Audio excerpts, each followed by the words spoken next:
right, ladies and gentlemen. It's always Brush that's holding everything back. So hey, welcome. I'm not sure, Damaris, is this the second or the third time? I know we had to take a break last year. Is this the third annual roundtable? That's what I was thinking. So I've seen some faces return. I see some new faces, which always makes it interesting. A few couldn't be with us tonight that will be here on Saturday. So between now and Saturday, we're going to get the whole ladies season up, rolling, get the excitement going. And so we thank you here at Brush on behalf of Damaris for being a big part of this. I think ladies hoops are some of the funnest, one of the funnest sports to watch. I really do. The fundamentals and the spirit and everything they bring to it, the teamwork. So, and we'll hear from each of you. I'm going to ask a couple different kinds of questions, just depending on how quickly that goes. Don't feel, like you're being interviewed. Don't feel like, you're on the spot. Talk as long or as little as you like. But I thought the first thing we could do is kind of go from right to left. And if you could just introduce, because we are on the screen, introduce you, the school, and then we'll come back down the row. Sounds great. Kevin McNamara, Trinity High School. Lisa Stopp, Cornerstone Christian Academy. Vanetta Kreider, John Hay. Karen Battle, Cleveland Heights. Erica Jones, Shaw High School. James Hershowski, Menor High School. Eugene White, Richmond Heights. Milberg Senior, the Lutheran East High School. Damaris Winters, Brush High School. Ted Wagner, Madison High School. And I'm Paul Force from Eastlake North High School. All right. Well, thank you again, one and all. Appreciate you coming out here. And I think the way I'd like to start things off is sort of the X's and O's part, the basketball part. Of course, you guys are all, experts in that. And Coach McNamara, if you wouldn't mind, and I'll just try to, kind of let it go down the row so everybody can be prepared. I don't want to go random and have you guys all, so that wouldn't be fair. So yeah, we're going to do that, and for the mic as well. That way it can just keep going kind of orderly. So if you can kind of, give us a feel for what you're looking forward to this year, the prospects, what you see in your team, significant losses, gains, key games, those type of things. So give us a look at what, basketball is going to be like for you this year. Yeah, at Trinity we return, a variation of 6 starters, all start at different times throughout the year. We return close to 50 points a game. Our speed and athleticism is going to lead our charge. We have a couple key players who return for us, and Mahogany Cottingham, who is a junior, early on should score her 1,000 point. Mahogany will average 20-some a game, easy. Maria Stanley's 6'2" post, but Maria led our team in three-point shooting last year. So at 6'2", when you get a mismatch like her, that can step outside and shoot it, we feel pretty fortunate in some of those matchup as well. We play in the CVC, and we've tried to upgrade as much as we could to our schedule this year. We've added, some of the games that I'm looking forward to, or probably the most I'm looking forward to is against my good friend Damaris and the Brush Arcs. We get to come in here and have some fun, and I'm sure the banter on the sidelines will be just as good as the the stuff on the game. And we've been doing this a long time and respect each other and know. But for us, adding Brush, Shelby, Gilmore, and I know I'm missing a couple teams on our non-conference because we get 6 non-conference. So we've tried to significantly upgrade to prepare ourselves for the tournament. We spent a lot of time this summer trying to get Coach Winters to come out of his shell. He's starting to come around a little bit. Wallflower, so it's tough, man. But he's getting a little more vocal down there. So, hey, I had to. Sorry, Coach Stopp. How about you? Yeah. You've had some losses, including your daughter from last year, and then the twins the year before. So constantly rebuilding, right? So how's it looking for the Patriots this year? Well, we have a lot of turnover in talent, obviously, a lot of new faces. Losing the 3 starters from last year, Riley being All-State, Aislinn Hurst going to Lake Erie, Division II, the Clooney twins and Kaylee Tynaw played Division II the year before that. It's a different group. Inexperience is the first word that comes to my mind. Young is goes hand in hand. Losing those three on a team, you know, we don't have big numbers at Cornerstone, so I have 11 kids this year. 2 really have never played basketball. I welcome that. We have to welcome that, so we have 10 players to go up and down. And I've got a great coaching staff that kind of builds into those kids, and it's really fun to watch a kid that's never played the game. But it's humbling at the same time. This is a program that 2 years ago we were getting, you know, couldn't play because of COVID on the state for the state semis. Humbling, but yet I'm still here. You know, I know a lot of people. I've heard a lot of rumors. Oh, Coach Stopp will leave, you know, after her daughter leaves. I love this game. And anybody that says that doesn't know me. And I love making a difference in kids' life, and that's what we're doing right now. We lost those 3 players, the 3 senior starters, but we lost 2, the elephant in the room. We lost 2 kids, you know, it transferred out. I lost a senior, transfers to Kirtland. I lost Serena Johnson, you know, transfers. That's hard when you just have, and I know, private schools, we've all been there, but I feel like we kind of been socked in the gut a couple times, and it's not just the coaching staff, but the kids, and it's so fun to see how that's made us stronger. So these kids are coming in the gym. They put such a good summer in, and the coaches did too. I'm just so proud of my staff, but I think what we're going to look like is we're going to look like Cornerstone on one side of the ball. I think defensively, that's what I'm telling the kids, control the controllables. We're going to show hard on screens. We're going to have our hands up. We're going to be talking, and we're so athletic. We're young. We'll make mistakes, but I think you're going to see Cornerstone look like Cornerstone on one side of the ball. However, when that transitions, there's a big unknown there, and right now we're trying to work through those weaknesses, and there's a lot there. But I'm excited. I told the kids today when I was leaving, I said, you know what? I'm just as excited walking to this coaching panel today. You probably could hear it in my voice. And I teared up with them. I'm like, I love coaching these kids. They're coachable, they're pliable, and they put a really good summer in. So I'm kind of excited to see what the Lord's going to do there. That's who we are at Cornerstone, and I'm just looking forward to seeing how we go against the schedule. It's changed. We're not playing Berlin Highland or opening up with the Larry Catholic anymore. But we have some neat teams on the schedule, especially at the end of the season. I know we have Eastlake North near the end. We have Riverside. We have NDCL put a licking on us last year that was just, you know, hard to believe. So that we have a chance to see what we can do. HB, and then a whole bunch of great teams and great coaches that are coached well in between. So with some of those losses, will you look to play a different brand of ball? Or, I mean, do you have a system that you try to teach year after year? Or kind of like, you know, mold it to who you have in that given season? That's a great question. I think the staple of who we are, at least I'd like to hope that's what we project, is we're a great defensive team. And so that should be the same. However, I think that we need to use it where before we didn't. We could be a pretty good quarter court game or half court game. But we have to have that be a catalyst for easy buckets for us, I believe, for us to be successful. So we need to work on what that looks like playing 94 feet. And we haven't had a lot of kids that practice all the time, and it's tough when the numbers are low.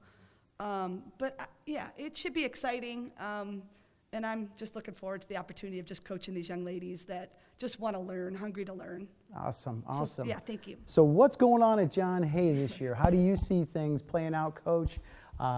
Maybe point out some of the ladies who are going to have to shoulder most of the load, or do you have a pretty equal team all the way through? We're very excited to play.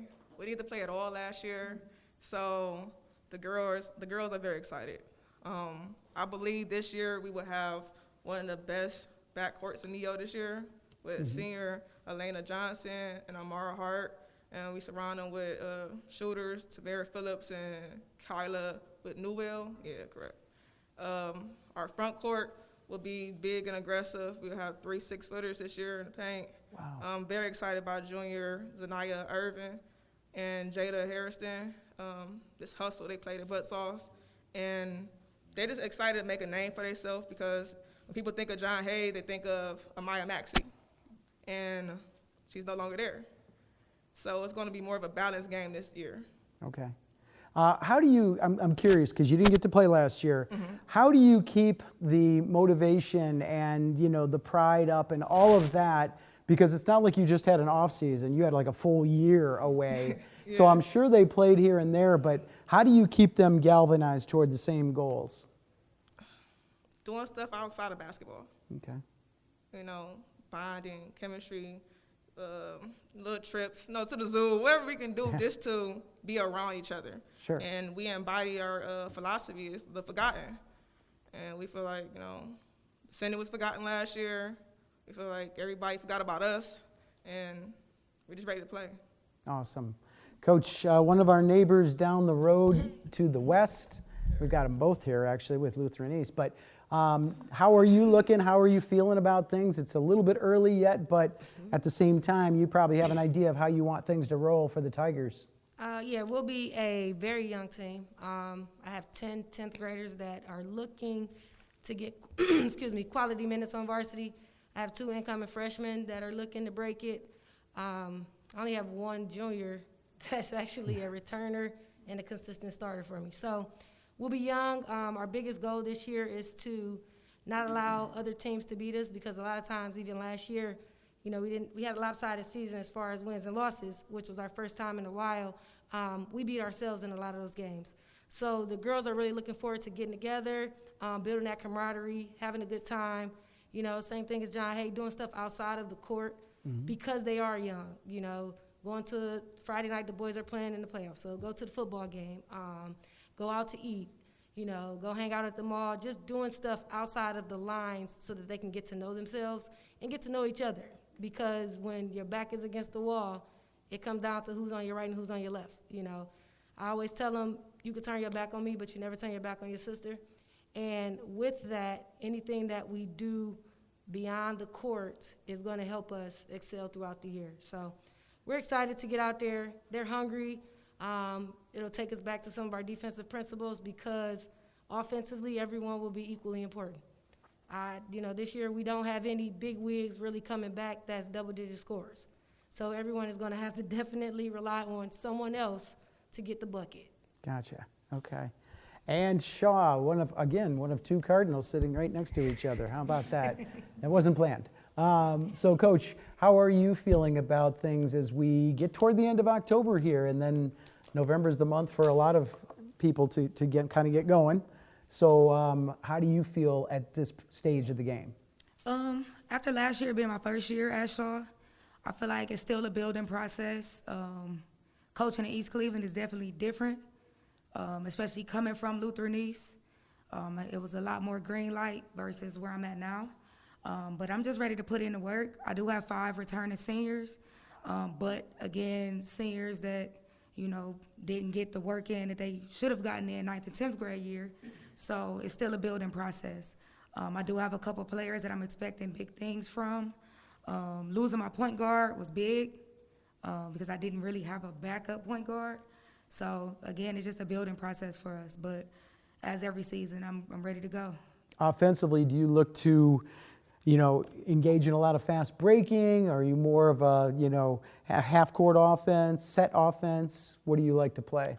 Last year, we had to do a lot of half-court offense. I got a big girl who, again, she's one of the players I'm expecting big things from. I'm not taking anything less than a double-double from her. But on the plus side, I do have a big that transferred back to Shaw that I'm looking forward to some good things from her. And a potential player that I actually had at Lutheran East when I was there. So she's a senior as well. So I'm looking at possibly 3 6-footers as well. Wow. So that'll be different because last year I had to go everything through my one big. So to be able to rotate her out and not kill her when she's dead tired, and yell at her when she's dying on the floor like, no, suck it up. Now I have players that I can rotate in for. So just looking forward to really want to switch it up. I would like to run a lot of fast break this year, but, I got to work with what I have. So. Gotcha. Out to Lake County we go. So, Menor, what's going on in the land of the Cardinals out that way? First off, we lost 3 seniors last year, and we have 7 seniors this year. So it's a large senior class, and we're excited about that. 3 of them are returning starters, and we had a really good summer. The biggest focus this summer was getting back in the gym. I felt like we were one of the more athletic teams on the court night in, night out. but our skills kind of lacked, and that was kind of the reason why we weren't getting the results that we wanted to see. And so the message and the focus was building up those skills this off season. And the girls really took that to heart, and I thought our summer went really well. But we also had we only played 15 games last year. We didn't start until after New Year's. So with having all those juniors last year, we kind of lost some opportunities of getting in the gym and working on those skills. Mm-hmm. So we really made an effort this summer to do that. So I was proud of our girls for that. We do have one transfer coming in from Steubenville, Kylie Maxwell, 6-footer. She started there, averaged 14 points a game. So we're excited to add some depth with her this year. And as far as some other incoming young ones, we have Izzy Cood, who's a sophomore, who's going to be looking to get her first varsity minutes this year. But as far as our senior class, Bella Carciopolo is my point guard since she's a freshman. So it's exciting to kind of see it all the way through, and she's doing really well this first couple days. Average 11 points a game. She just hustles all over the floor, and she's looking to play next year somewhere. And she's got a couple D3, D2 schools talking to her, so she doesn't know where she's playing yet. But we anticipate her playing next year.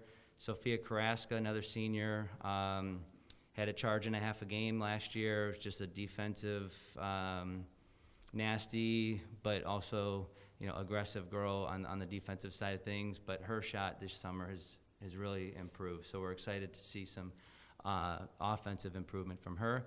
And Ella Biondi and Morgan Holmes are going to be our posts this year, filling in for Brooke Hickman, who went to Edinburgh this year. So we're excited to kind of see, they had to kind of wait their turn with her being in the post last year. So excited to see what our posts do to kind of fill that role. And as far as our schedule, we play in the GCC and Solon, Euclid, Medina, Brunswick, Strongsville. It's night in, night out. It's a battle. So we know that as well, and trying to prepare for that. So that's where I was going next. You read my mind. That's a tough schedule, a tough conference to be a part of. Are there a couple of key games, though, that, not that you overlook the other ones, but it's like, wow, we really got to be on our A game for this? Well, our biggest focus is to win the GCC. I mean, that's one of our first and main goals. It's a very tough conference. We feel that there's a lot of bragging rights to any team that wins that conference in Northeast Ohio. So a lot of pride in that goal. That's one of our main ones. We know that Solon's going to be young, but they have a lot of returning. Haley Weaver left last year for Northwestern, but they're going to be tough again with some of the sophomores and juniors that have been playing last 2 years. Medina lost 5 seniors who some of their top scorers there, but they're always reloading, so we know that they'll be tough. Strongsville, lost one of the 5 or 6 Bass sisters that are in Medina or in Strongsville.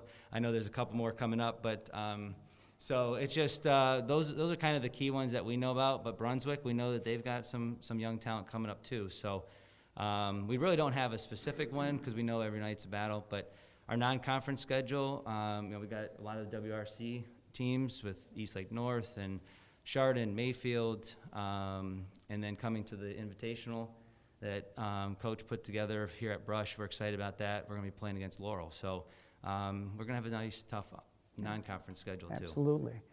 And now Coach White, I think it'd be fair to say that change has been a big factor since last year. Yes. Not only your daughter Kayla was a starting point guard for Brush, and she's moved on, Yes. and you've also moved on because Yes. you've changed positions. Tell us a little bit about that and about what you foresee for this year. When you say trust the process, we believe that at Richmond. We believe our goal at Richmond is to change. We're trying to change the culture. We have some good young ladies, we're very young. We bring back 3 young ladies who played last year. Two of them are sophomores, Anthony's Darton and Cherry Maxwell. Cherry, they have a lot of potential. Anthony's Darton is probably one of the most athletic kids around. We'll continue to work with her every day. We have one junior. We have a junior, Elon Johnson, and we have one senior, Shamaya Jackson. We have a freshman that's going to be very good, Maya Johnson. If you really listen to those names, we're like a sister team. We have 2 or 3. We have like 3 sets of sisters on the team, so it's a lot easier when you just call one. You can they just communicate within each other. We're just really excited. Just play hard. You know, my goal always is to be able to hold teams down to 45 points. Gotcha. Are we going to be able to do that against Trinity? We don't know, but we're going to give everything we got. We play in the CVC. We have got teams like Trinity. You have teams like Independence. So we're just excited to be. First of all, we're excited to be able to have some home games.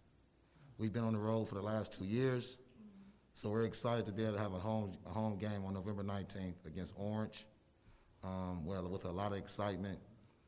But we're, like I said, let's trust the process. We're very young. We're very excited. They come to practice every day, hungry, ready to learn. But I will say that it's different. I love the fact that we can leave practice with a voice and without a headache.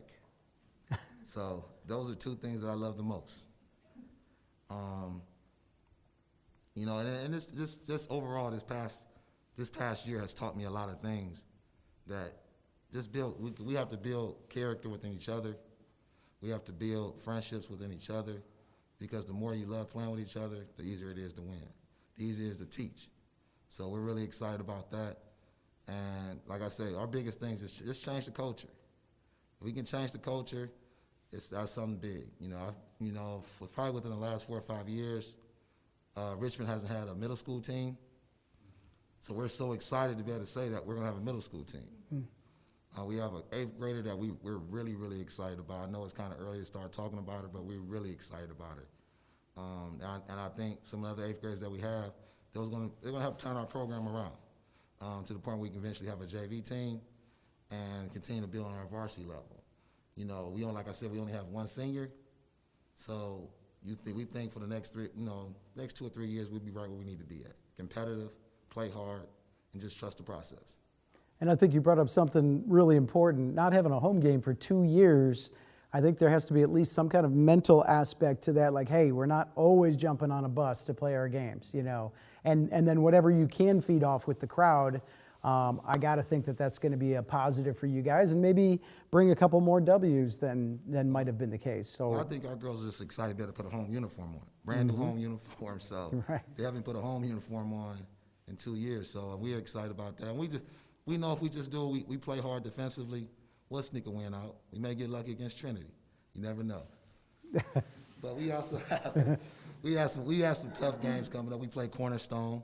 You know, we know they're gonna be very, very well coached team. We have Euclid, that's non-conference. You have Independence, who's pretty tough every year. We play Shaw, who's gonna be tough for us.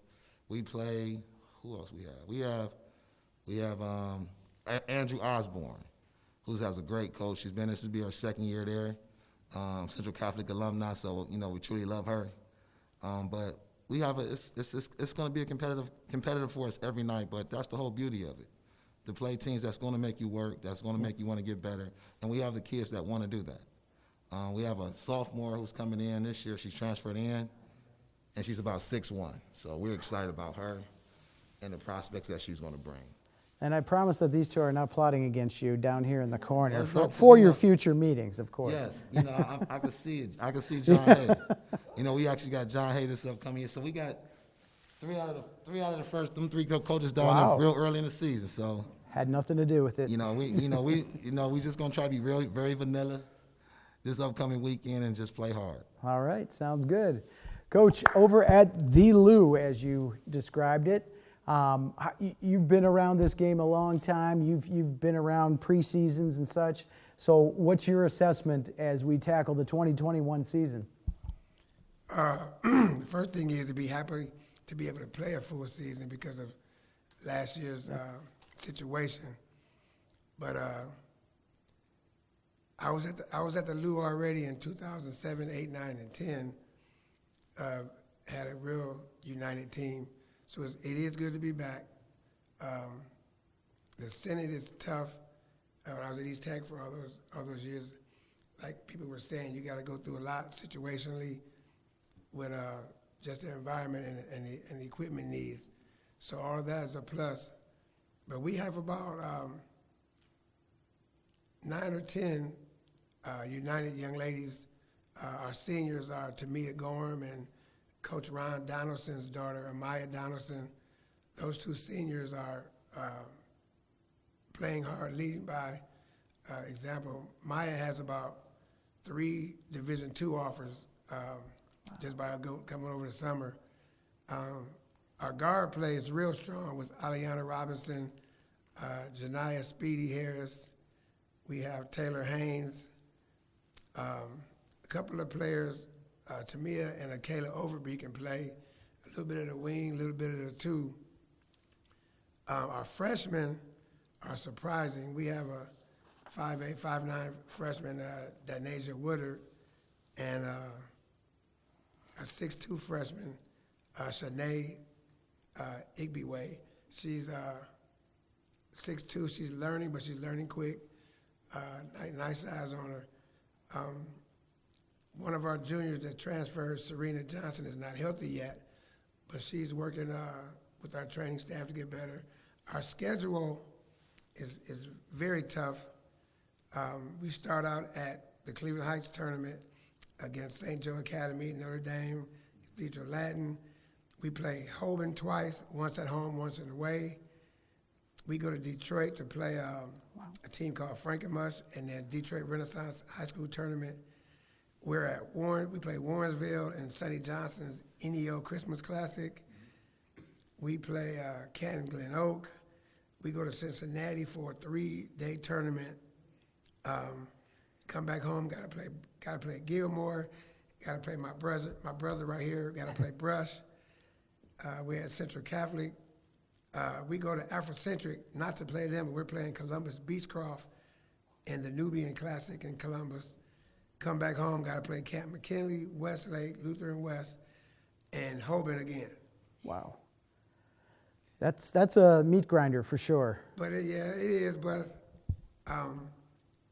like I said before, not playing a full season and coming with a team that's kind of deep, fairly deep, 9 or 10 players. That was something that we're looking forward to doing. All right. We'll see soon. Probably be ready for the playoffs, I would think, with a schedule of that magnitude. Coach Winters, so here we are in the land of Arc Nation. All right. And you always have an up-tempo team, or at least that I've seen. They are aggressive on defense and offense. Are we looking at the same thing this season? Absolutely. Exactly the same. It would change if I had a different set of young ladies, but I've had these same young ladies for I started them off as freshmen, and they're coming right on through. So they're ready to go. We're ready to go. We had a great summer. Our summer consisted of a lot of AAU ball with our top girls. Asia Nicholson and Danae Frazier, who they're both going to Alabama A&M, Division I scholarships, both of my bigs. They play all Ohio. Which is a tough tough Nike schedule in the summertime. Brooklyn Vickers, who's our starting point guard, who took over for Kayla White, she started some games for us last year alongside Kayla as well. This kid can play. She's big time. She played all summer. She plays for SMAC. And Taylor Johnson Matthews, who may be our best player. She was injured 2 years ago. She was healthy last year, averaged about 14 and 10 last year. She could play inside, outside. She played big on the Adidas circuit this summer as far as AU is concerned. So those 4 players are our top players. They've been playing great ball in the summertime, coming in healthy, which I'm very proud of that. Since when they were on the circuit and they were playing, our other girls were in the gym with us 1-2 days a week with my staff getting in when we could get in, and they got better. We were not as deep as last year. Last year was the deepest team I've ever had in maybe 9 years of coaching. We were top to bottom just loaded last year. We sent 4 girls off. Our 4 seniors are now playing basketball elsewhere. You know, Kayla White said Bethune-Cookman. Jana Henderson's playing. Destiny White is playing, and Alex Hall is playing. So we sent them off. They're off. Those other 3 are playing Division II ball. One Division III. One is playing Division III. So we've been lucky to have some good girls here for the last couple of years. I think even though we're not as deep as we once were last year, we are a very solid team. I mean, these girls can play. They've been playing together for a long time. Even Brooklyn Vickers, when she was younger, she would come up to the gym and see what's going on. She knows my system. I'm really, really proud of how she has stepped in and taken our program over at the point guard position. She's truly a coach on the court and you know, doing the things I need her to do as an extension of myself on that court, as young as she is. Some other players who are really good, who could probably start elsewhere. That's a big time problem that we had last year. I had starters on the bench. It's only 32 minutes. You know what I mean? So now these kids can play. So they're going to get a lot of playing time. Michaela Johnson Michaela Johnson may be our most athletic player, but we had so many kids, she really couldn't get on the court as much as she would have if she was elsewhere. So we have Michaela Johnson. I have another sophomore point guard who's a sophomore just like Brooklyn Vickers is, who's maybe as good as Brooklyn. She's just a little bit more quiet, and that's Rihanna Williams. I have Morgan Parker, who's a very good shooter, who didn't get a lot of time last year, who's going to get a boatload of time this year, maybe start some games. And also Maya James, who didn't get a boatload of time either. She can really shoot the ball as well. So those four are coming off the bench. They'll be good. I have a couple young bigs that we're working with that's going to be good because we need them here in the future once our bigger girls leave. And I've been lucky enough I got a 6'5" sophomore, legit 6'5", as you know, and her sister's a 6'4" senior. So they didn't play with us. They had eligibility issues the last couple of years, but now they're prime and ready to go. The 6'5" kid is a sophomore. She's going to be all right. She's going to be all right. She doesn't know what she's doing quite yet. But I'm going to let her know that she's 6'5", and she's going to let everybody know that she's 6'5" here real soon. So that's the gist of my team. As far as the schedule is concerned, it's a juggernaut. Not like him, but I won't do it this way like he did. I'm not doing that, but it's very competitive. Last year we played 14 of the top 25 teams in the Plain Dealer. We lost to the top 6, was our 6 losses. We went 18-6, and our 6 losses was against the number 1, 2, 3, 4, 5, and 6 team. We were in those games. Number 1 Laurel came here. We lost the game by 1 point. We lost against Medina by 4 or 5 points. We lost against Olmsted Falls at the Cavs arena. We were down 22 at halftime, cut it to 5. The second half just kind of ran out of gas. They were a top 5 team. The only team that really got us was Stowe. I think Stowe beat us by about 18. They're a really good team, well coached. I don't know how. I don't know what happened. They just lull you to sleep and kill you. It's like, what is going on here? So really good coaches, just like these coaches here on this panel. I try to year after year, I try to schedule tough. And I think I did it again this year. We have Massillon Jackson at Massillon Jackson. We'll play Mentor. I'm looking down here. We'll play Trinity. We'll play Lutheran East. We'll play Madison. We don't get to play North this year. Me and Paul don't get to go at it on the sideline this year. People don't know that. Me and Paul go at it on the sideline, but we don't almost text all the time, like once, twice a week. Like, hey, how you doing? What's going on? So, but we have, again, like I said, Massillon Jackson. We have, let's see here. We have it's tough. We got Gahana Lincoln coming in, who's a top team in Ohio. We have a lot of Toledo start, Bishop Hartley. We got Laurel again at the Sonny Johnson Classic. We're in a lot of classics. So we have a pretty NDCL, Perry. I mean, it's not as competitive as it might be though. It might be. Yeah. It might be, but we're just not going out of town. We got Columbus Northland coming in here. So we're just not traveling a lot. I don't want to travel a lot in COVID. But we do have people coming to us, and we are playing the top local teams, and I'm proud of it. Excellent. First year as an independent, does that do anything? You've been used to the conference. In fact, these two gentlemen to your right, but now you're kind of off on your own a little bit. Yeah, it's tough. You know, when I come to a conference, they got to kind of get used to me, right? So we're independent right now, but we'll be, soon here we'll be going to a conference. And with being independent, I think that I understand the toughness of attempting to, as you know, because you helped me out a lot, schedule games, right? Especially when you're a decent team. So people can't just play, you don't have that 14. We had 14 games that we knew we could play. Now I had to schedule all 22. And sometimes when you call, it's like, hey, Brush just won the game. They're like, maybe, we'll see. We'll call you back. You know what I mean? So, and then some teams are like, hey, we have all 22, and it's like April. I'm like, you got 22 games in April? Wow. You're really ahead of the game there, So that's the hardest thing for us is to schedule on the boys' side and girls' side with who our teams are. But it's all good. It's all fun. The top teams are cool. They're like, yo, come on down and play. So we want to play the top teams anyway. It's all good. All right, great. Yep. Let's travel over to the WRC now with Madison and Eastlake North. Coach, how do things look for you out there in the eastern portion of Ohio? Well, we have 6 seniors this year, which is a change of pace. I remember coming here 2 years ago, we had 0 seniors. So I was talking to Coach at James and saying, how are we going to handle senior night? But, we have a lot of girls that started a lot of games, so I think we're going to be competitive. Riley Montagner is going to get her 1,000th point pretty early in the season. Elizabeth Botar has started games for 4 years, and we have, other girls that have started a lot of games. So that is a good place to start. I'm not playing the schedule that some of these teams play, but I don't have any 6'5" girls. I was telling Coach Forrest, I don't think we've ever had a 6-foot girl. But, our conference for us is going to be very competitive. I've talked to Coach. I think there are 7 teams in our conference. I think there are 7 teams that think they can win the conference, and I think all 7 teams are right.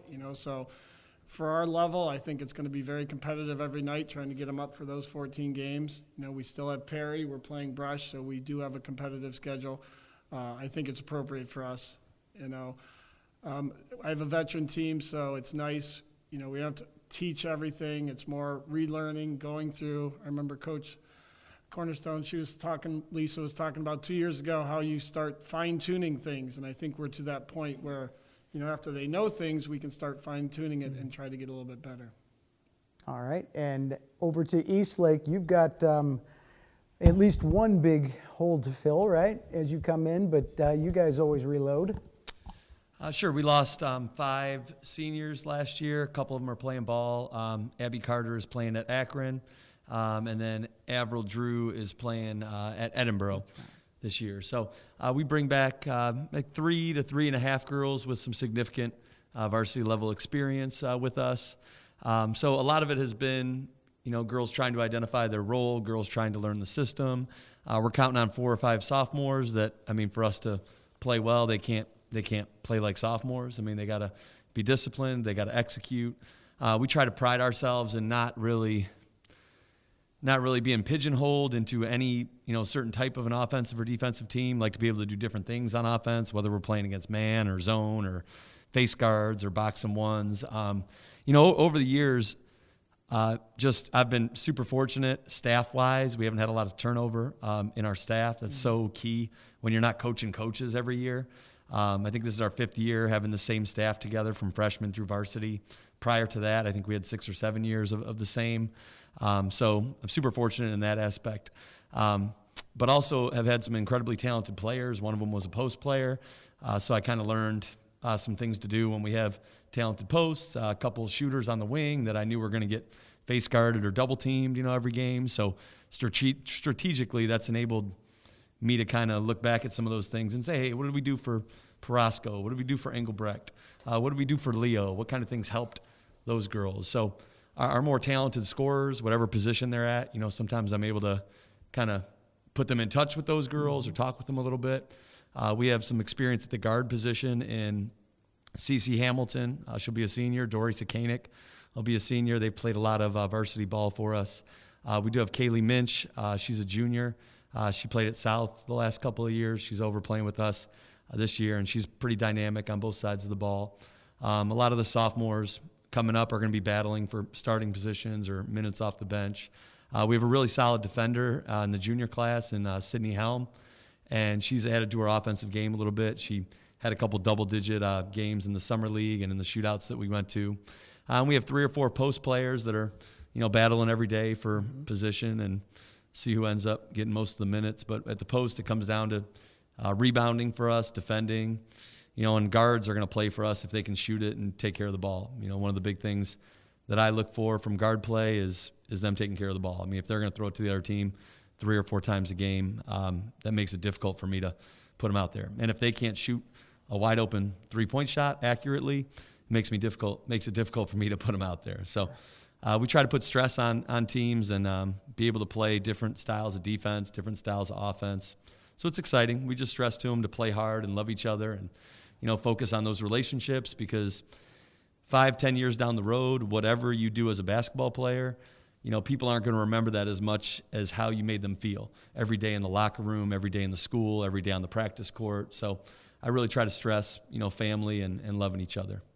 So I got to go back to something you mentioned, traveling from south to north, right? Yeah, that's a big jump, a huh? precarious situation. Is that like Ohio State to Michigan, or what kind of grief was she getting? Yeah, that's big. I don't know. I stay out of all that, but I would imagine she got a little bit. But I've known her and her family for a long time. Kaylee's mother was probably the best player that my dad ever coached. My dad coached at Perry, Lake County, and Tree Ursick.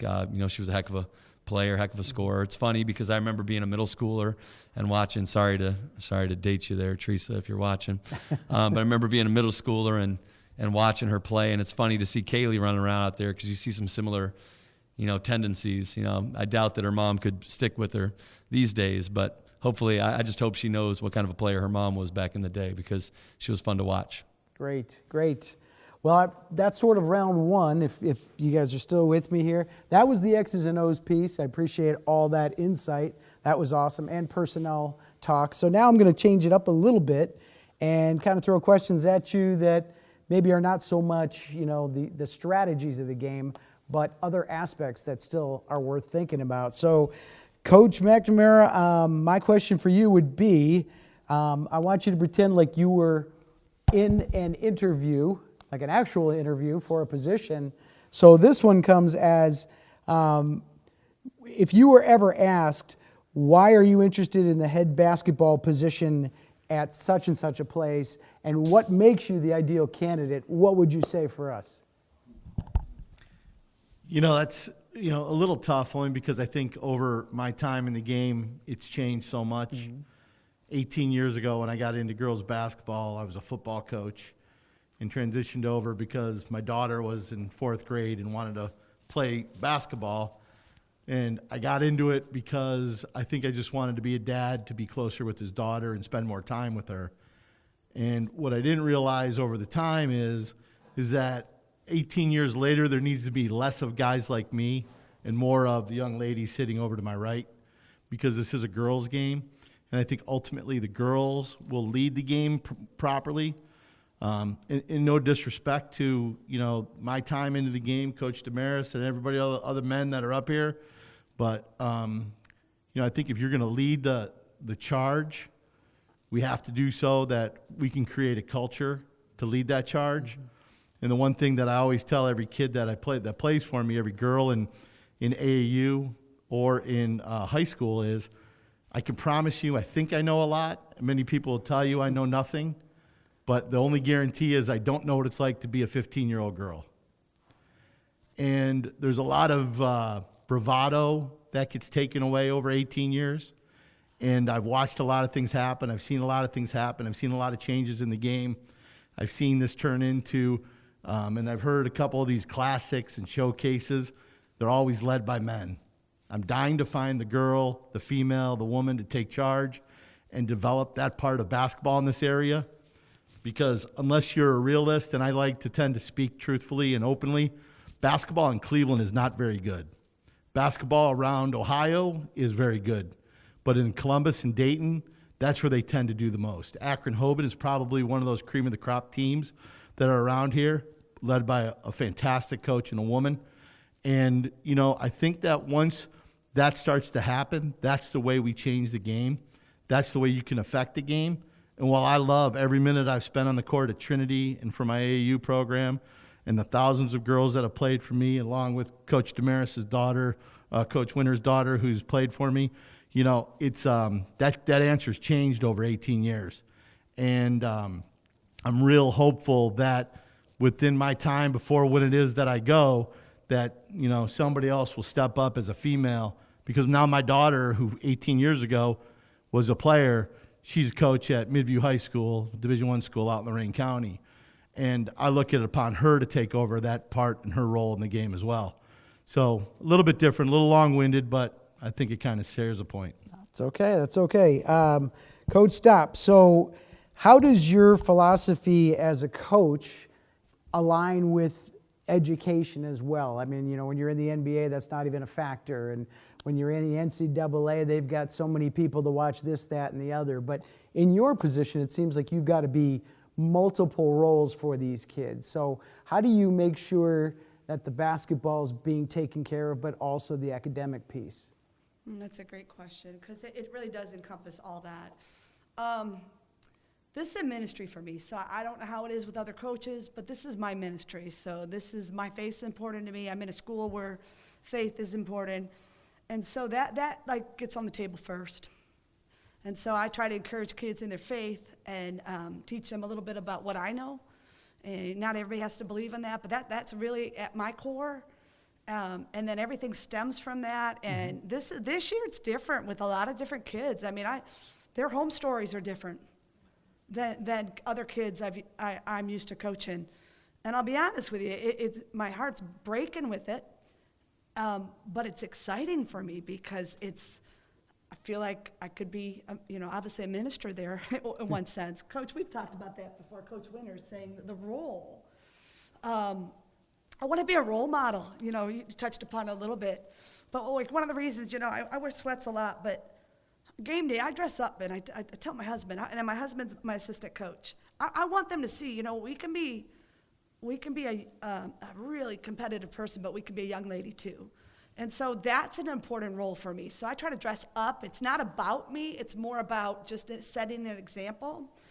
This is going to sound silly too, and maybe it's not really your question, but my husband's around. I have no problem just give him a hug and give him a quick kiss in front of the girls and say,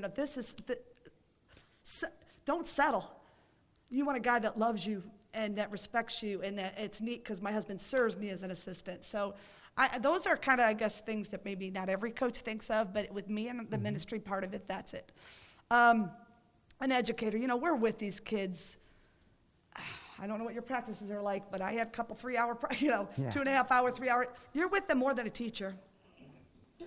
And then you're with them if mom's not picking them up on time, and you have those 15 minutes where you're just talking to them. There's all sorts of times to build into them. And I'll be honest, that's why I coach. And I'll make this quick, but the reason why I coach today is because I had a coach that built into me. I had a mom that was depressed. And in 7th grade, 8th grade, I had no idea who I was. All I know is my dad was taking care of my mom. All the kids were going a different direction. And I had a coach at Ridge Junior High. I was a mentor kid. Ness Janiak, who's the quarterback coach for the football team. I just retired last year. That just took care of me and wrote things in my book. And I was a words of affirmation. Everything he said, I held on to. Everything he said, I wrote down. And I remember him telling you can do whatever you want to do. And I remember thinking, I want to get a scholarship. And I got a Division I scholarship. Oh, I want to do this. Because one guy believed in me. And so I want to be that person in these kids' life. And that's what cranks my motor. Trust me, we've had 3 of the 6 teams last 6 years have gone to state. That's pretty cool. That's really cool, right? Yep. But this is what cranks my motor, and this is why I can still coach when everybody's like, wait, you've got kids transferring out, and you're fighting for kids. You got 11 kids left, 2 left. I want to make a difference in life. That's what cranks my motor, and that's why I'm here. So I hope that answers your question. That is a great answer. Great answer.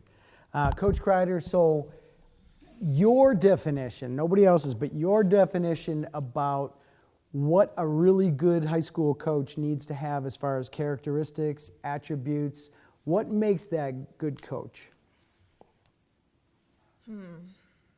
Patience. I mean, as a coach, you're a sister, the auntie, the mother. Not only the coach, you wear so many hats and capes, and you have to be able to talk to them on their level. Demand excellence, but forgive them when they mess up. Work with them. They babies still. They still want to be hugged. They want high fives. They want to know that they're doing good, because a lot of them don't get that at home. with that being said, you got to do that with developing. You got to be able to develop kids and have the patience to understand they're not going to get it the first day. You're going to do the same thing for a whole month. Then try something new and go back to what you did last month. Because they probably forgot it. Right. So, like I said, patience is key. Take your time with them and love them. You got to love them. Because if you love them and they believe that you love them, they'll run through a wall for you. That's awesome. And now with the whole, and I don't want to get all political, but with the pandemic and all of us going through that, I'm sure that puts a different light on, what their needs are, what they lost for those 18 months or longer. Have you seen a difference on the other side of the pandemic than a year and a half ago, or have the kids changed at all? In your opinion? The crazy part about it is that being a Senate team, it's the same. It didn't look different. And that's sad. It's very sad. And we have to perform miracles every year. Like, you really have to perform miracles. And it looks the same. Hopefully next year something changes in the Senate. But for my program, it's the same. Only thing is different is that they have to get back on the court and play. So I'm holding them accountable. Now, it's online for school all year. So now they're back in the classroom. So I have to make sure that we have study table. I have to make sure that, they find that time to do that work, because John Hay is a hard school. Like science and medicine, early college, like everything's honors there. And most of my kids, they have an or a B minus, their parent be like, they can't come to practice. Wow. So that's about it for me. Okay. All right. That was plenty. So, Coach, I'm going to put you on the spot a little bit. So, you're coaching, you're halfway through your season, and a parent comes up to you and says, not only should her child have more playing time, but, specifically calls out maybe one of the starters and says, my kid's better than that. And they're a little worked up, and they've seen half a season, and now it's like they put it on you. What do you do with that parent? Well, first of all, I hope it's not a game day. Yeah. Respect my 24-hour rule. But, I am not opposed to ever having conversations with parents about playing time. The first thing I do is I encourage them to go talk to their daughter, because I am a practice equals minutes. If you give me 100% effort, then you will see the benefits of your hard work. If you come to practice and you go in the trainer every 5 minutes, my knee, my back, my eye, my finger, then you go right ahead, because when Coach Battle says, okay, every kid in my program knows what that means. Next man up. So if you put in the hard work, you're definitely going to get the time. I always encourage parents, if you would like to sit down, we can go over game film, and I can speak specifically to your daughter, and I can tell you things that she needs to do. Because at the end of the day, what I'm trying to prepare the kids for is life after me. What's going to happen when you leave Cleveland Heights High School? Whether you go play at D1, a JUCO, a D3, or you go and get a job, there are certain things that you must adhere to. I have expectations, you have expectations in life. So I try to make sure everything that we do in our practices and in our games transfer into real life. And I tell the parent the same thing, you can't come to me talking about expectations, if your daughter is not passing English. So we need to be on the same page with that first, because I also put academics first. Right. I will suspend kids over winter break for having a D, when I know that we have study tables 3 times a week. So we start there. Have a conversation with your daughter. Ask your daughter what's going on before you come kind of blowing down on me, because I'm going to give you straight facts. And I don't hold back in that situation, because, we all have to answer to someone. Mm-hmm. And if you want to come to me and talk about it, you have to be ready to hear the hard truths. So. Well done, well done. Coach, I'm going to put you in a little bit of a spot, too. You are halfway, 3/4 through a season. You've hit a little bit of a losing streak, maybe 4 or 5 games. Couple kids get hurt, and the morale starts dropping a little bit. On top of that, we have our Cleveland weather. By about February, everyone's tired of that. So what do you do to kind of say, whoa, we got to right the ship here and turn this thing around? What do you reach into your bag for to kind of salvage the season, if you will? I mean, that's a great question because I experienced that last year. I lost majority of my games last year. My goal going in was to be better than the year before, and I did that. Well, we did that. But I mean, injuries, grades. Mind you, I only had 8 bodies. So facing injuries, I was an athletic trainer. And when I say I mean taping ankles before games, thanks to my Cleveland Heights education, I was a trainer in high school, so I still have those skills. And I'm talking doing therapy sessions while running practice. So it's, all right, I need you to do these hip lifts over here, 5 minutes, let me know when you reach 50, and then I'll come back and we'll do this. So, I mean, that's something that I did, and we made it through with 8 bodies. I actually had a point guard who was injured in a game that she came to the game after her grandfather's funeral. Shocked me, didn't think she was coming. Showed up, twisted her ankle in the game. Rehabbed her all week. She turned out and played in the showcase at Lutheran East against St. Martin de Porres. She won MVP of that game in so much pain to the point where she was crying in the locker room after the game. I'm definitely gonna miss that girl.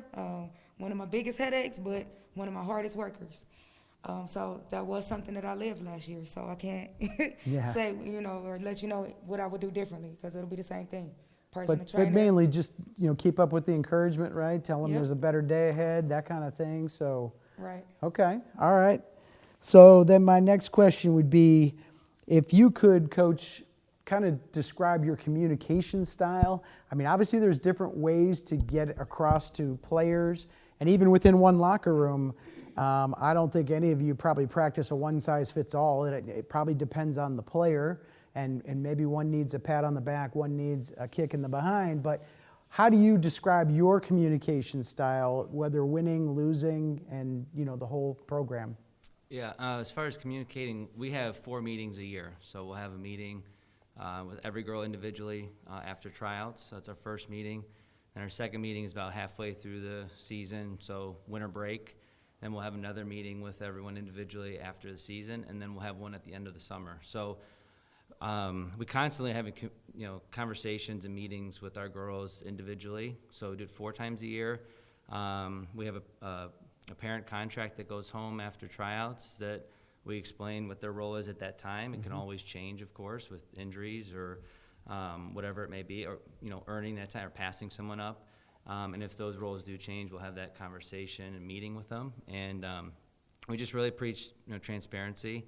Any type of competitive drills that we have, we keep scores and we post them in our newsletter every month to the parents and to the kids. So I really try and stress transparency in our program of what's going on. And it's all the way from K through 12. Anyone that wants to subscribe to the newsletter, it's free. It's not, I shouldn't say subscribe, but you know what I mean. You Right, just send me right. your email address and we'll get you all the information that's happening K through 12, whether it's our Little Dribblers program for grades K through 3 or whatever. So transparency is a big one, and I think once that's built, then the trust starts to build, and the girls know that you have it in their best interest. The parents know that you have it in their best interest. So that's something that I pride myself on. And yes, there's some girls that you can push harder than others, and being around them, 10 out of the 12 months, you can know who those are, and so that's the biggest thing. And a lot of the coaches do these team bonding things. We do them too, and that's where you really get to see what triggers them, what doesn't, what you can say, and joke around with them. All those. That's what those team bondings do for our coaching staffs too. Is you really get to know the girls and what makes them tick and what doesn't. So. Okay, great. Yeah. Coach White, you're in a little bit different situation as you described because you're trying to build a little bit, but you've been other places, and so I'm curious about your philosophy on what a good JV and freshman program can mean to a high school program, and also a little bit of a question B, what do you look for in a good assistant coach as you are trying to develop a program? Well, the first thing, this is a different situation because it's a situation I'm excited about. We don't feel like, I feel like your program's not built when they get to high school. Your program's not built when they get to middle school. Your program's built at second, third, fourth, fifth, sixth. You know, a lot of times when we have our kids, and then when they come to middle school, kids already have 3 or 4 years of making a right-hand layup, making a left-hand layup. We're trying to teach that in the middle school. So I've seen both sides of it, and I think that the younger age groups will start. That's how you build your program. You know, as everybody knows, I had my daughter Kayla, and she played in Twinsburg, and which gave her a bigger jump on most kids because she played there from 3rd grade all the way to 9th grade. So some of the basic fundamentals that you teach them at a young age. So when you get to the middle school, that coach is not focusing on that. So our biggest thing over at Richmond Heights is that we started this year. We do second through 6th grade.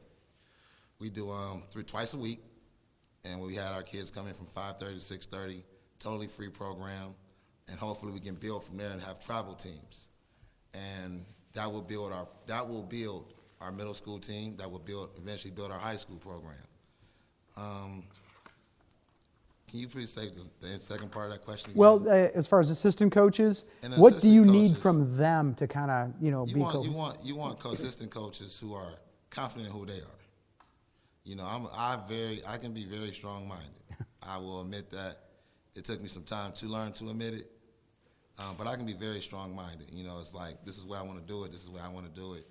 But like I said, over the past couple of times, over the last 6-7 months, some things have changed in my life that made me see things a little different. So you want strong-minded, somebody who's not going to back down to you as an assistant coach. And when you have that assistant coach, then that coach will grow just as much as you will grow, and to the point where they are setting themselves up for future jobs or getting jobs. Honestly, I always said this, I don't want assistant coaches who want to be assistant JV coaches or be a JV head coach their whole career. If you don't have a goal to be a head coach, then you're just going to do the average stuff and be okay with that. So I try to get coaches around me that want to be a head varsity coach, and if you can get that to happen, those coaches usually strive, and then they go to their own program and they build the way they want to, and that's the beauty of it. But they take some things that you showed them, and they take it and they do it in their program. Okay. So that's what I think.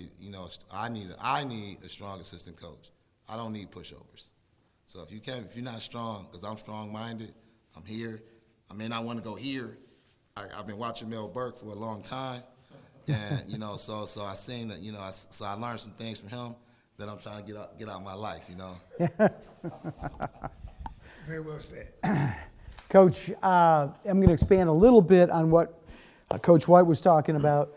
What is your feeling over all these years of coaching as far as the youth? How would you, if they said you're the director of youth basketball for our community, and maybe you have been that at times, but how important is it to have a really solid, and like Coach said, I'm not talking middle school, but 1st grade, 2nd grade, on up?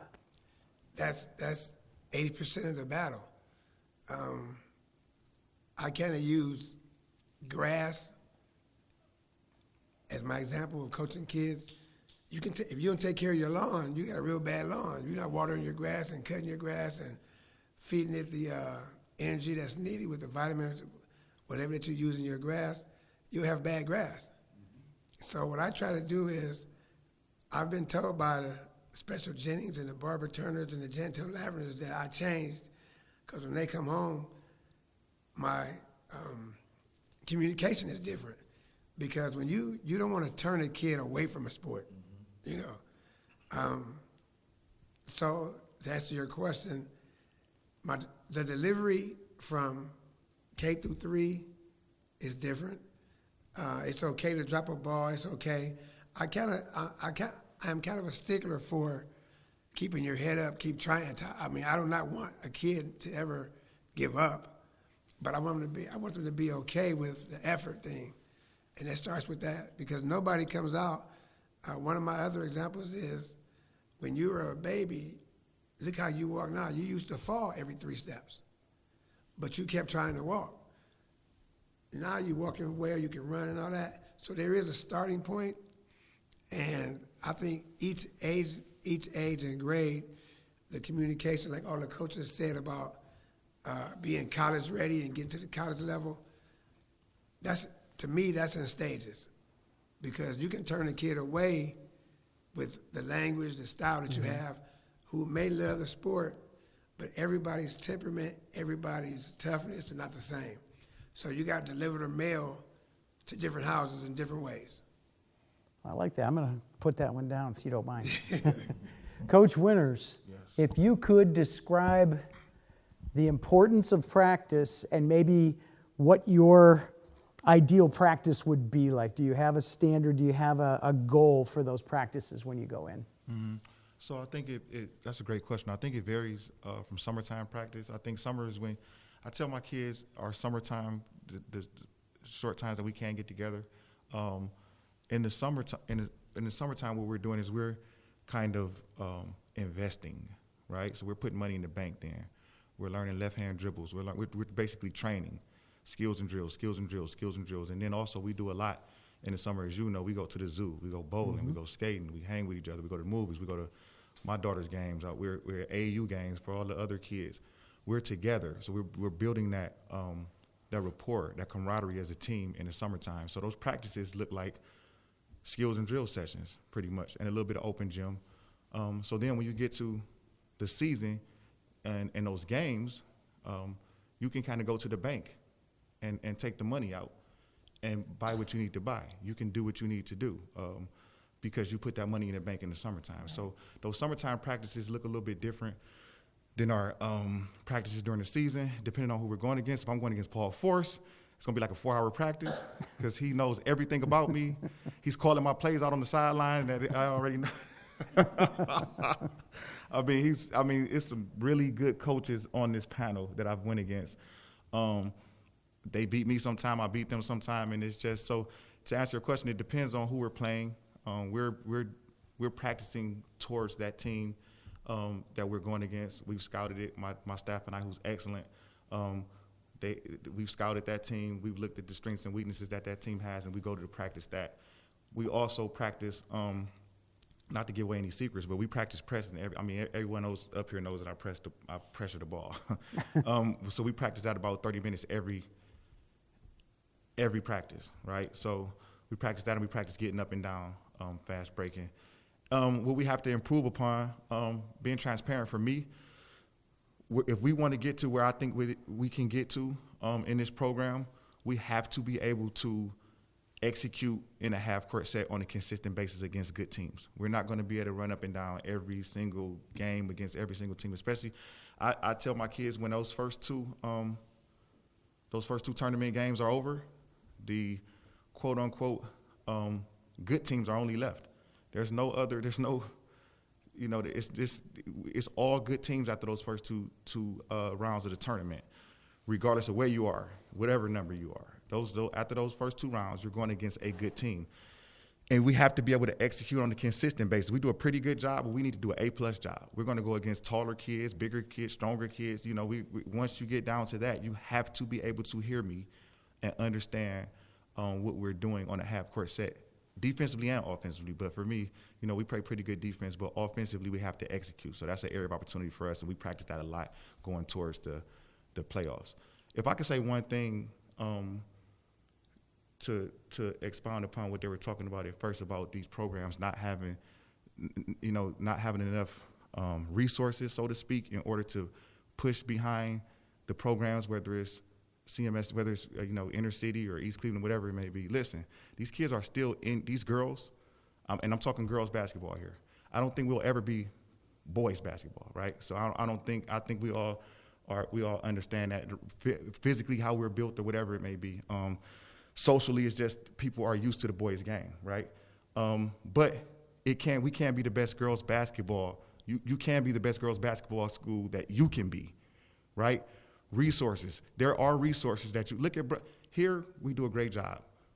Dr. Reed, both of our assistant superintendents, our boys basketball coach, Chet Mason, they all are behind me in this program.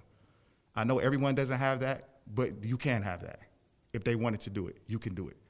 Be behind your girls basketball program. These young ladies are still part of your student body. This is part of your district. You don't turn your back on them. You don't give them no practice time. I'm hearing people tell me they can't get in the gym all summer. That hurts me. So what if my daughter couldn't get in the gym all summer? She would never be who she was, right? So I think we need to do a better job. Some schools, I don't know who they are, but we need to do a better job of supporting the girls just like you support the boys. Here at Brush, I get basically the same things Chet get. I don't even have to fight for it, right? They get that, we get this. And I think it should be that way across the board. I know they don't get, we get resources here. They may not get the resources that we get, but you can get the resources that you get. And if you don't have them, go get them. You're a system. You can do it. And if not, give me a call. I'll help out. I'm a big advocate on girls basketball. As everyone knows here, I'll help anybody at this table. I'll help any other school system when it comes to anything, really, especially girls basketball. So there's a lot of resources that I can get my hands on. If you don't know, give us a call. That's it. Excellent. Coach, I've always been kind of interested. I've never been a coach myself on this level. So I'm interested in how you handled the tryout process, and then when you have to invariably cut or reject some of the young ladies. How do you approach that? Because that can't be an easy situation. Well, I really don't have that issue this year. Our numbers are a little down. I know as a boys coach, it was easy. I'd have 20 freshmen out. I'd keep running them until I had 12 left. It was simple. Back in the day, you could do that because, everyone wanted to play. Our former coach Smith said that basketball is hard, and I thought, no, basketball is fun. But now the more I coach, and as being a head coach, basketball is hard. And we're not to the point where we're worried about tryouts or cutting. I mean, we have been beating the halls, to get kids out. We put on a summer camp last year, 1 through 6, 1 through 8 actually. That's the thing. Right now we're kind of in that building process too. We have a couple girls that tried out that never touched a basketball before. And Lisa, if you have any ideas, I'd like to hear them because it's tough. But I think that's where we are right now. So cutting is, I wish I had that problem. Then sort of a follow-up would be, do you feel this is a cyclical situation, or is, girls basketball, high school sports, is it going in a scary direction, or is this just a natural up and down sort of flow? Well, I think some people aren't going to like this answer, but I think there are a lot of AAU and JO coaches in other sports that don't care. My friend, he was a big guy. He had a tall wife. He had a child. He goes, I don't want my kids playing football until the coaches get paid. I think there are a lot of coaches out there in other sports that are saying, you have to do my sport all year. And Spire is a tremendous facility, but I'll tell you that has been trouble for Lake County because a lot of those girls go out there. There are coaches out there that all they want to do is they want to have 15 girls on their JL, whatever team it is, and they don't care about the school. They don't care about the school sports. All they care about is themselves. And that might not make me popular, but so I don't know if it's cyclical, and it's something we got to rebound from because I've already had girls that say, I don't want to play basketball because I have soccer or I have volleyball or I have a softball. And I'm like, do you know who Alyssa Ladvis was? She was a pretty darn good softball. You are not as good a softball player as she was, and she managed to do 2 sports, okay? And I think until we get these girls to believe that they can be multi-sport athletes, we're in trouble. And Madison's best year back in the 90s, we had a group of girls, you probably remember Brainerd and all those girls, they were district finalists in volleyball, they won the district in basketball, they won the district in softball. It was the same group of girls. And we need girls that want to do multiple sports and believe that it's going to help them. And coaches that encourage it. Good point, Coach. Excellent answer. Excellent. So, Coach, I'm going to ask you, and we've. Real quick, I wanted to add when I spoke about the support for our girls, as far as our superintendent, both our assistant superintendents and Coach Mason. Also along those lines is our principal, Carl Williamson. He's excellent at supporting the girls as well. I don't want to leave him out. I'm sorry. And so, Coach, I wanted to ask you, we've covered a lot of the X's and O's, and we've covered different styles of basketball. So as you approach another new year, I've got to think that in your mind it's, okay, yes, I want these people to excel on the court. But what do you also feel you're teaching them along the journey? So as the season plays out, what do you feel you give to them that will go over and above the basketball piece of it? Yeah, we're just a big life lessons type of a culture we try to create. You know, we try to, establish a family-like atmosphere. My wife and my kids are in the gym all the time. You know, I like to think that we demonstrate to them kind of what Coach Stopp was talking about, demonstrate to them what, you know, a two-parent household could look like and how we treat each other and how we treat our kids, because not all kids today are coming from, you know, that kind of environment. And how to deal with things when you don't get what you want, you know, how to deal with struggles and challenges, and most importantly, you know, support the people that are around you. You know, when you do great things, you want to have people there feeling good for you and celebrating you. When you go through challenges as a player, as a student, as a person, you want to look to your left and look to your right and see that there's other people there that are with you. You know, so it's just a big emphasis of what we try to talk about is the relationships and the people, and keeping that stuff in your heart. You know, every game before we step out there, you know, I always kind of take a moment during the national anthem to close my eyes, and I encourage the girls, you know, just think about all the people in your life that have believed in you, that have driven you to practice, that have shown up to your games, that have watched you play on a live stream because they couldn't get a ticket during COVID. You know, like when you step out on the floor, those people should be in your head, those people should be in your heart. You know, and if you can't give all you got with those people in your heart, then, you know, maybe you're not in the right sport. You're certainly not on the right team if you're playing for the Rangers, you know. So just the life lessons and the people. You know, there's people that believe in you, and there's people that have supported you, and hopefully you're that person, you know, for a little girl that's up in the stands watching you right now. Well, it's a fantastic answer, and it's a great place, I think, to stop. I could go on all night. I love hearing all of your different philosophies and strategies and the way you look at things. But I do know it's a Wednesday and middle of the week, so I think I'll cut it off there. And I really, really do appreciate everybody coming out and spending a little time. Looking forward to seeing everybody on Saturday. It's going to be fantastic to hear those balls bouncing again. It's been a while. All right, thank you, everybody.